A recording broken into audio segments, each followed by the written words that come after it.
여러분들 오늘 오전 예배 설교 제목 뭡니까? 네. 부활을 믿는 자의 삶입니다. 예전에도 제가 한번 여러분들한테 말씀드린 것 같은데 순복음대학교 대학원에 총장님을 역임하신 분이 있어요. 한별이라는 총장님이십니다. 이분이 이탈리아 로마에 집회 때문에 갔다가 그곳에 이탈리아 친구 목사님을 이제 만났어요.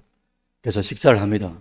식사를 맛있게 하고 난 뒤에 식사가 끝이 났는데 식사 끝나고 난 뒤에 이 한별 목사님이 이탈리아 그 목사님을 통해서 엄청난 이제 감동과 교훈을 받으셨다는 거예요. 이 한별 목사님은 식사가 끝나고 난 뒤에 사용한 이 냅킨을 그냥 내려놨습니다. 근데 이탈리아 친구 목사님은 이 냅킨을 한 번, 두 번, 세 번 정성스럽게 이렇게 포개들하는 겁니다. 그래서 이 한 목사님께서 이탈리아 친구에게 물었죠. 물었더니 이탈리아 목사님이 이렇게 대답하시는 거예요.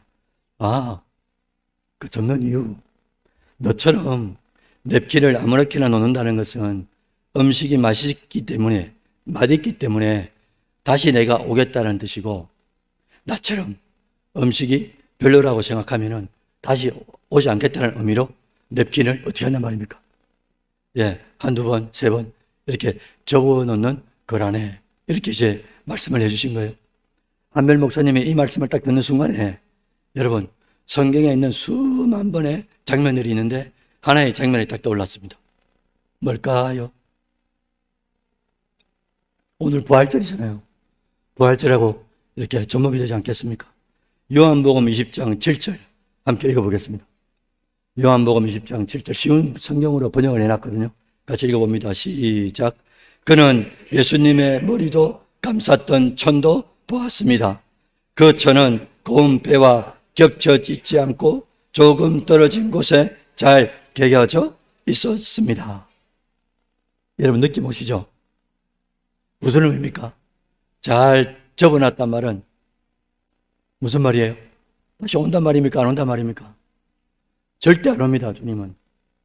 그래서 기독교는 뭐가 필요 없는 종교입니까? 이러면 공자도 맹자도 전부 다 어디 있습니까, 지금? 물론, 무덤에 있죠. 근데 기독교는 뭐가 필요 없다고요? 무덤이 필요 없죠. 왜요? 무덤에는 뭐가 있어야 되는 겁니까? 시체가 있어야 되잖아요. 근데 예수님의 시체가 있습니까? 왜 그렇습니까? 부활이 있었기 때문에 그런 거죠. 여러분들 희한하게도 예수님이 부활하실 때 제자들과 막달라 마리아가 찾아왔어요. 그리고 그들이 본 구체적인 정황이 무엇이냐 성경을 쭉 찾아보니까 무덤을 막았던 돌을 옮겨져 있는 거예요. 엄청난 돌이 옮겨져 있는 겁니다. 그리고 반드시 무덤 안에 있어야 될 예수님의 시체가 없는 겁니다. 그리고 결정적인 게 뭐냐니까 예수님의 시체를 쌌던 이 세마포가 누군가의 손길에 의해서 이렇게 한 번, 두 번, 세 번 이렇게 개어져 있었다는 거예요. 이것은 앞서 말씀드린 바와 같이 이탈리아의 음식 문화처럼 두 가지 중요한 의미를 우리한테 교훈을 한다는 거예요. 첫 번째 교훈이 뭐냐? 예수님께서 다시는 이 무덤에 오지 않겠다라는 의미를 내포하고 있고요. 두 번째는 우리도 베드로도 막달라 마리아도 우리도 다시 그 무덤에 찾아갈 이유가 있습니까? 없습니까? 없다는 거죠. 왜라고요? 예수님은 인간에게 최대 절망이 죽음인데 죽음을 통한 시체인데 그 죽음에서 뭐 하셨기 때문에 살아나셨기 때문이다라는 거예요. 사랑하는 선교 중앙교회 가족 여러분들, 우리가 신앙한다고 말을 할 때 반드시 두 가지를 붙들어야 되잖아요. 그 두 가지를 붙들 때 하나는 믿음의 대상입니다. 그리고 또 하나는 믿음의 내용인 거예요. 그래서 우리가 믿는 것은 하나님, 예수님, 성령님 이렇게 삼위일체 하나님을 믿습니다라고 고백하잖아요. 만약 여러분들 하나님만 믿는다라고 하면은 구원이 없는 유대교나 구원이 없는 이슬람교하고 똑같습니다. 여러분 유대교하고 이슬람교가 구원이 없는 이유가 뭡니까? 하나님을 안 믿어서 그런 겁니까? 아니잖아요. 누구를 안 믿는 겁니까? 예수님이 포함된 삼위일체 하나님을 믿지 않기 때문이 아니겠어요? 특히 기독교는 삼위일체 하나님 가운데 누구를요? 예수님을 유일한 중보자요, 유일한 구원자로 믿어야 된다는 거죠. 그래서 예수님이 어떻게 죽을 수 있었고 예수님이 어떻게 부활할 수 있었는지를 우리가 알고 배우고 믿는 것이 기독교 믿음의 핵심이 된다라고 말씀드렸습니다. 그런데 예수님의 죽음과 부활 중에서 어디에 더 무게중심이 있다고 말씀드렸습니까? 이렇게 묻는다면 우리가 뭐라고 대답을 하죠? 기독교의 핵심은 뭐란 말입니까? 예수의 죽음과 부활이 맞는데, 예수의 죽으심과 부활이 맞는데 그 중에서도 기독교의 핵심은 부활에 있다라고 말하는 게 더 옳다라고 말씀드렸습니다. 왜냐하면 이 부활이라는 뜻 안에 이 부자가 뭐라고 했습니까? 다시 활자가 뭐죠? 활, 다시 산다라고 했잖아요. 그러니까 다시 산다라는 이 의미 안에는 뭐가 포함되어 있는 겁니까? 죽음이 포함되어 있는 거잖아요. 그러니까 다시 산다라고 했으니까 다시란 말은 앞에 뭔가를 전제하고 있는 거잖아요. 그게 바로 죽음인 거죠. 그래서 죽었다가 뭐 한다고요? 다시 산다. 그래서 이 부활이라는 의미 안에 죽음을 이미 내포하고 있을 뿐만 아니라 또한 예수님의 죽음은 우리를 위한 대속적 죽음이고 대표적 죽음이고 대신적 죽음을 증명하는 오직 하나. 이걸 증명하는 오직 하나밖에 없단 말입니다. 그게 뭐냐? 부활이다라는 거예요. 제가 금방 뭐라고 말씀드렸습니까? 예수님의 죽음이 대속적 죽음이고 대표적 죽음이고 대신적 죽음이라는 이것을 증명할 수 있는 방법이 인류에 아무것도 없다니까요. 오직 예수님이 부활하는 것밖에 없습니다. 그래서 부활이 뭐냐라고 말하면 예수님이 우리를 대신 바쳐진 제물이 되시고 모든 인류를 대표해서 죽으시고 또한 우리를 대신해서 죽으셨다라고 말씀드릴 수가 있다는 거죠. 만일 예수님께서 자신의 죄로 죽은 것인지 아니면 다른 사람을 위해 죽은 건지를 어떻게 이름을 알 수 있겠어요? 여러분 죄송한데 지금 잘 들립니까?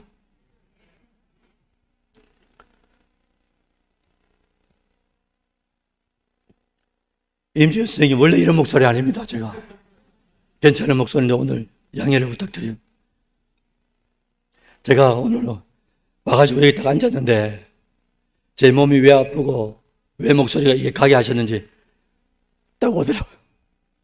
너무 죄송했습니다. 너무 죄송하고 여러분한테 너무 죄송하고 그것도 부활절인데 성례식을 치러야 되는데 목소리가 이래가지고 주여 죽여주옵소서.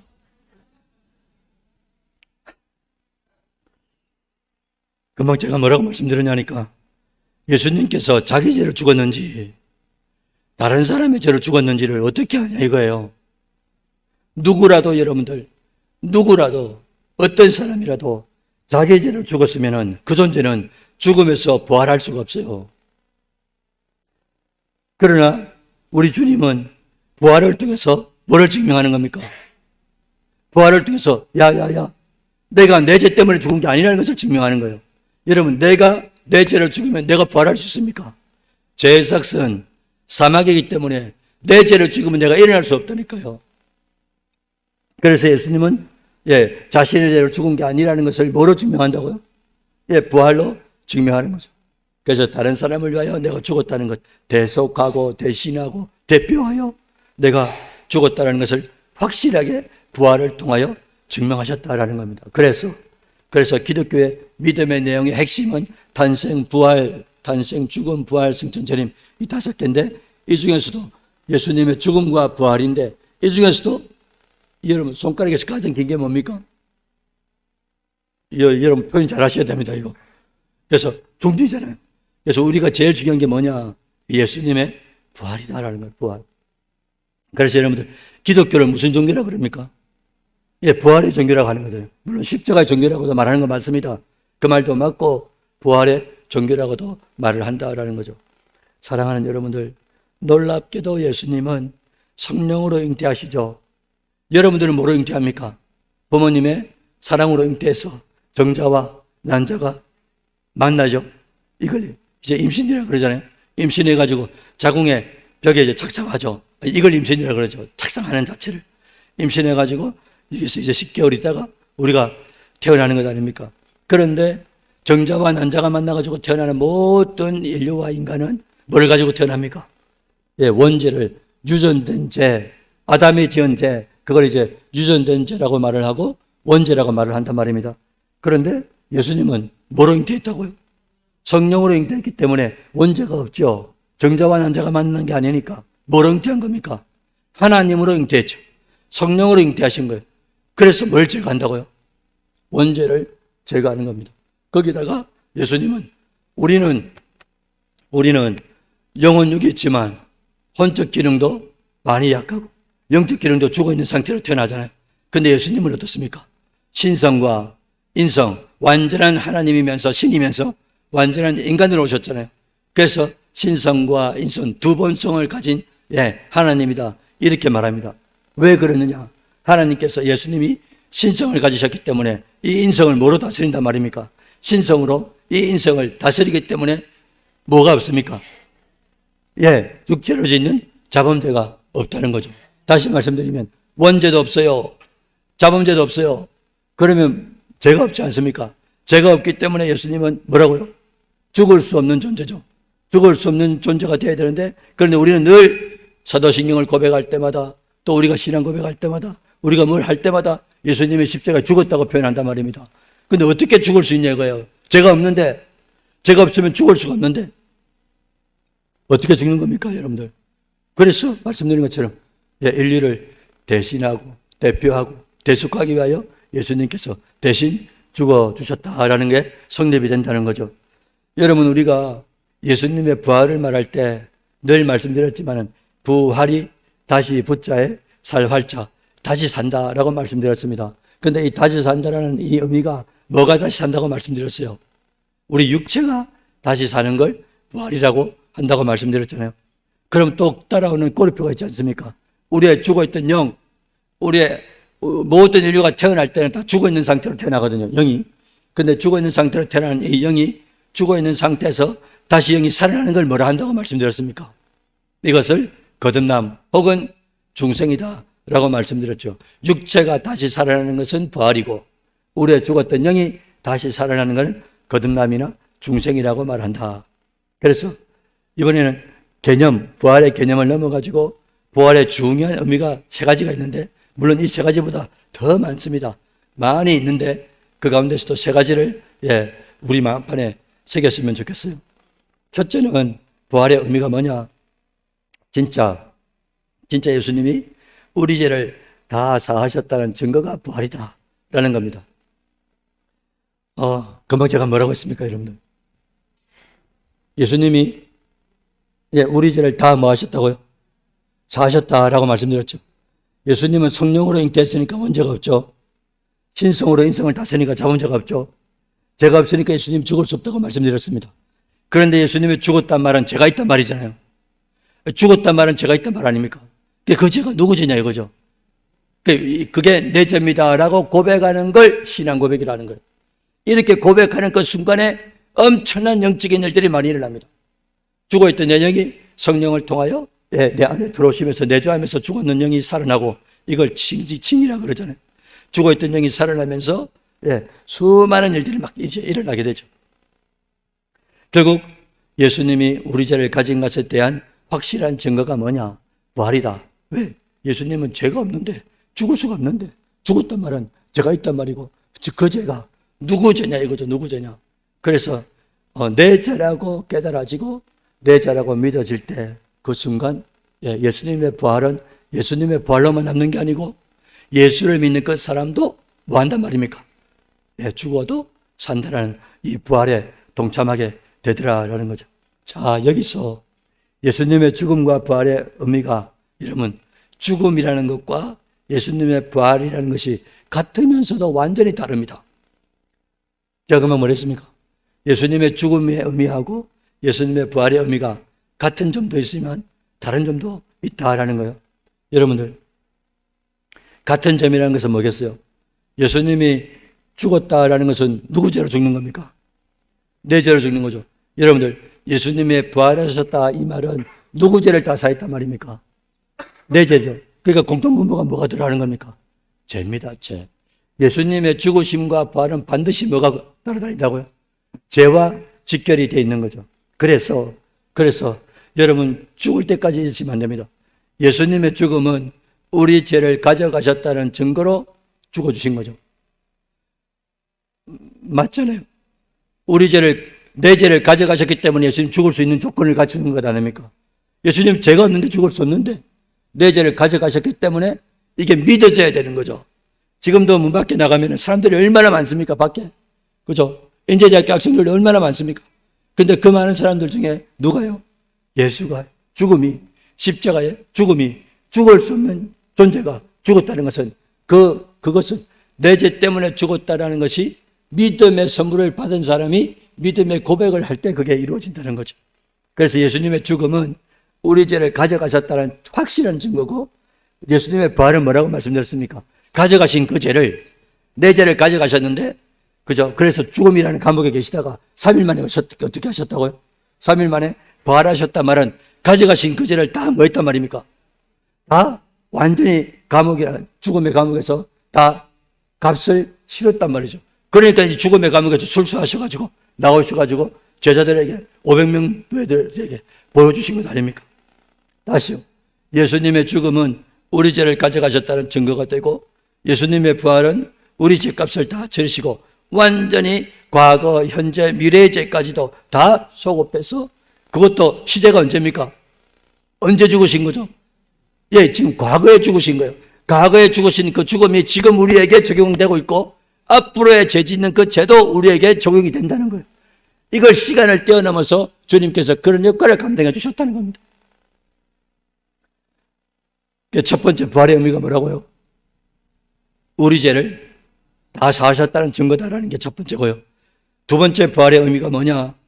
우리가 거룩한 절대 거룩이신 성령을 우리 안에 받을 수 있도록 만들어 주신 게 부활이라는 거예요. 자, 여러분들, 성령은 절대 거룩이기 때문에 아까 우리 찬양했죠. 흠도 티도 없어요. 죄가 있는 곳에 성령이 임할 수 있습니까? 못합니까? 왜요? 절대 거룩이라는 게, 절대 거룩, 우리처럼 그렇지 않습니다. 진짜 거룩한 분이에요. 그런데 성령이 우리 안에 거할 수 있다는 것은 뭡니까? 여러분, 믿음의 상상력을 동원해 보십시오. 우리 안에 죄가 있다면 어떻게 성령이 내주해요? 죄가 있는데 절대 거룩이, 그런데 아까 말씀드렸죠. 예수님의 죽음이 누구 때문이라고요? 내 죄를 가져가시고, 그죠? 예수님께서 부활하셨다는 것은 내 죄를 과거, 현재, 미래 죄까지도 다 소급해서 다 사셨다고 말씀드렸지 않습니까? 그러니까 다 사하셨기 때문에 나는 죄가 있습니까? 없습니까? 지금 현재 우리가 자범죄를 짓고 있지만, 그럼에도 불구하고 이미 시대적으로 과거에 십자가에 죽었을 때, 예수님이 십자가에 죽었을 때 우리 죄도 다 어떻게 됐다고요? 우리 죄도 다 소급이 됐다니까요. 이게 믿음인 거예요, 이걸.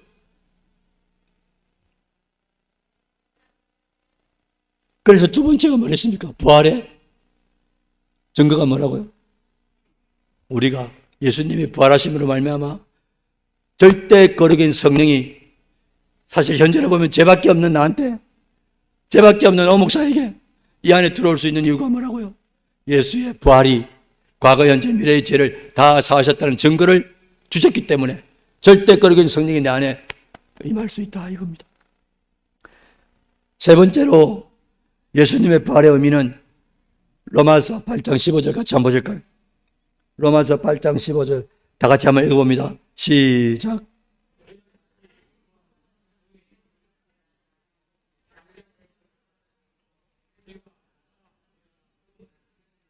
아멘. 여러분들, 예수님의 부활을 믿게 되면 성령이 내 안에 임하죠. 그만 로마서 8장 15절에 뭐랬습니까? 성령이 임하면 어떻게 된다고요? 하나님을 뭐라 부른단 말입니까? 그래서 아까 우리가 성찬식 할 때도 우리가 주의 피를 먹고 마심으로 우리가 한 형제가 된다 그랬죠. 한 자매가 된다 그랬죠. 왜 그렇습니까? 한 분의 아버지를 모시고 있으니까 한 아버지로부터 내려온 이 자녀손들은, 사람들은 누굽니까? 다 형제고 자매고. 그래서 예수님도 우리의 뭐가 되는 겁니까? 예수님만이 가지고 있는 아들이란 이 명분, 아들이란 이 신분이 누구한테 증가되는 겁니까? 예수를 믿음을 통하여 예수님만이 하나님을 아버지라 부를 수 있는 이 신적 권위가 우리에게도 들어오는 거죠. 그래서 예수님의 부활을 믿게 되면 성령이 내 안에 임합니다. 임하면서 하나님을 아버지라고 부를 수 있는, 그러면서 진짜 전능하신 천하의 하나님이 나의 아버지로 존재하고 계신다 이거죠. 그래서 부활의 세 가지 의미를 다시 종합해 보면은 예수님의 부활의 의미는 첫째 뭐라고요? 우리 죄를 완전히 사하셨다는 증거인데, 그 증거가 뭐라고? 과거, 현재, 미래 모든 죄까지 다 사하실 것뿐만 아니라, 근데 그 사건은 지금 현 시제로 볼 때, 지금 현실로 볼 때 언제 일어난 겁니까? 과거 2000년 전에 일어난 일이고, 그때 2000년 전에 죽을 때 예수님이 죽으실 십자가에 못 박히실 때 우리 죄도 다 어떻게 됐다고요? 다 같이 죽었다라고 갈라디아서 2장 20절에도 내가 그리스도와 함께 십자가에 못 박혔으니까 이제 내가 사는 게 아니고 누가 산단 말입니까? 내 안에 그리스도께서 산다. 계속 우리에게 말씀해 주셨잖아요. 이게 첫 번째 증거고, 두 번째는 뭐라고요? 예수님의 부활은 우리 죄를 사하셨기 때문에, 미래 죄까지도 다 사하셨기 때문에 우리 안에 절대 거룩이신 성령이 임할 수 있고, 성령이 임하셔가지고 세 번째 뭡니까? 하나님을, 하나님과 원래 죄인 사이는 무슨 관계죠? 원수 관계 아닙니까? 근데 이 원수 관계를 예수님께서 죽으심으로, 또 다른 상징으로 따지면 그 지성소와 성소에 휘장을 쫙 찢으시면서 누구라도 아버지 앞에 나갈 수 있는, 아버지를 만날 수 있고 아버지라고 부를 수 있는 하나님을 그런 존재로 예수님께서 만들어주셨다라는 거죠. 이 모든 일련의 일들을 누가 말입니까? 예수께서 무엇으로요? 부활로 만들어주셨다라는 거예요. 그러면 부활의 내용을 믿는 우리는, 부활의 이런 수많은 은혜적 내용을 믿는 우리는 어떻게 부활을 적용하면서 현실 속에서 살아가야 될까라는 거예요. 여러분, 수많은 예수님의 제자들이 칼 앞에, 장 앞에 찔려 죽었습니다. 그리고 불 가운데서 화형당해 죽었습니다. 그리고 그 가운데서도 다 죽으면서도 껍데기 벗겨져 죽고, 난도질 당해 죽고, 매를 맞아 죽고, 머리가 깨져 죽고, 그렇게 죽으면서도 마지막에 고백하는 게 뭡니까? 너희가 나를 지금 이래 죽여도, 너희가 나를 죽여도 나는 어떻게 한다고요? 예수 그리스도께서 부활의 첫 열매가 되신 것처럼 나도 지금 곧 죽어도, 지금 불타 죽는데, 지금 숨이 넘어가는데 지금 죽는데도 뭐라고 고백할 수 있는 겁니까? 죽어도 산다라는 게 진짜 믿어지니까, 삶 속에 진짜 믿어지니까 어떤 일이 일어나는 겁니까? 죽음이 두렵지가 않은 거예요. 여러분, 이게 진짜 우리 현실을 살아가는 우리에게 아멘이 되어야 되는 거예요. 우리 인류가 가장 두려워하는 게 뭡니까, 여러분들? 죽음 아니겠어요? 그래서 저 이집트 피라미드도 왜 만드는 겁니까?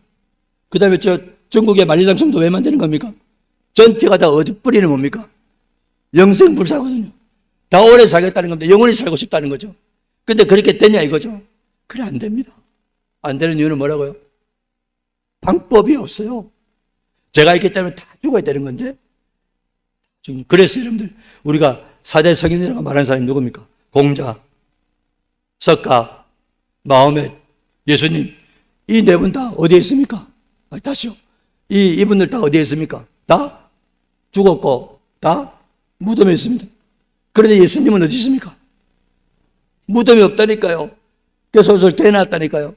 다시 올 필요 없다니까요. 너희도 오지 마라 이 말입니다. 그래서 주님은 지금 어디 계십니까? 우리가 앞으로 곧 다가갈 다음 세대, 우리는 지금 이 세대 살고 있지만, 그런데 믿음은 뭡니까? 다음 세대 천국을 바라보면서 사는 거잖아요. 다음 세대 우리가 곧 갈 그 나라, 하나님의 나라 천국에 이미 입성하셔가지고 온 인류를 다, 천국을 다 다스리고 계시다, 이렇게 표현하시는 거죠. 사랑하는 여러분들, 꼭 기억해 주시길 바랍니다. 우리도 언젠가는 죽는데, 죽어도 다시 우리가 부활한다. 그러니까 여러분들, 죽음에 대하여 두려움이 들 때마다 이 부활의 말씀들, 오늘 우리 고린도전서 15장 읽었지 않습니까? 거기하고 똑같잖아요. 우리가 베트날 때라 늘 읽었지만은 그 안에 우리 부활이 없으면 어떻게 된다고 하셨습니까? 너희가 그대로 죄인이고, 그죠? 그것처럼 불쌍한 사람이 없다는 거예요. 부활이 없으면 예수를 믿는 이유가 없단 말입니다. 왜? 제가 그대로 우리 안에 있기 때문에. 어떻게 예수를 믿냐 이거죠? 인류의 가장 불쌍한 사람이 우리 크리스찬이라는 거예요. 부활이 없으면. 이걸 아까 15장에 말씀해 주셨잖아요. 부디 여러분들 오늘 부활절이잖아요. 부디 죽어도 산다는 이 부활의 소망. 제가 소망이라고 말씀드렸습니다. 여러분 잘 사는 거, 좋은 집에 자녀들 잘 되는 거, 남편 성진하고 다 소망이 되죠. 그런데 우리에게 최대의 최고의 소망이 뭐냐 이거죠. 그리고 죽음을 이길 수 있는 소망이 뭐냐 이겁니다. 그것은 단 하나, 예수 그리스도께서 우리에게 부활의 첫 열매가 되시면서 나를 믿는 자는 죽어도 살겠고라고 부활을 약속해 주셨잖아요. 주님께서 약속해 주신 게 수억만 가지가 다 이루어졌죠. 이제 하나 남았습니다. 주님이 재림하시는 그날 하나 남았어요. 탄생, 죽음, 부활, 승천, 뭐라고요 그 다음에? 다 약속하신 대로 이루어졌고 이제 딱 하나 남았습니다. 재림이 남았는데 재림이 되는 그 순간까지 우리가 어떻게 살으라고요? 힘들고 어렵고 몸도 아프고 물질도 힘들고 안다 이거예요. 주님께서 다 안단 말입니다. 주님이 다 안다는 거예요. 그럼에도 불구하고 뭘 바라보라 말입니까? 다시 산다는 부활을 바라보고 힘들고 어렵고 낭만과 절망이 없는 게 아닌 거예요. 인생에 그게 다가옵니다. 태생 어떤 문제도 다가와요. 그럼에도 불구하고 세상 사람이 갖지 못한 진짜 부활의 소망을 가지고 그걸 이겨나가라라고 말씀하시는 거예요. 그러면서 주님께서는 그곳에서 지금도 오실 날을 기다리면서 우리를 맞이하려고 한단 말입니다. 아무쪼록 여러분들 부활주일인데 죽어도 다시 산다라는 이 의미를 신비에 정확하게 새기시고 어떤 두려움, 어떤 절망 속에서도 부활신앙이 여러분의 신앙의 핵심이 되시기를, 그리고 소망의 핵심이 되시기를 주의 이름으로 축원드립니다. 아멘.